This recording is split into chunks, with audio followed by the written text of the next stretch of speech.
If you want to maximize your real estate appraisal, you want to make sure you create an appraisal package. In the appraisal package, you have to include certain information. Firstly, I make sure to always include my renovation costs and the work that I did to the property. So if I spent $40,000 or $50,000 in renovations, I'm going to say that and I'm going to list out all of the renovations I did. On top of that, you want to put before and after photos of the property. It really shows the appraiser that you actually did complete this work and put in a lot of time and effort to bring that property to its highest and best use. You also want to make sure you include 3 or 4 comparable properties that sold recently.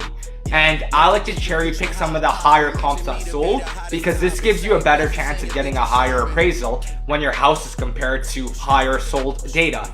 Next, I show the income and the expenses of the property and I calculate the property's value using the income approach. And typically the income approach, at least for me in my city and the properties I buy, it arrives at a higher valuation than comparables. Because with comparable properties, you don't necessarily look at what income and expenses they're generating, which is super important as a real estate investor. So make sure to include your financials there and work backwards to determine on what the value of your property is. Lastly, if you can show up to your appraisal, make sure you definitely do. You can answer any of the appraiser's questions or doubts that they have, and make sure to also make the appraiser feel comfortable and welcome throughout that process.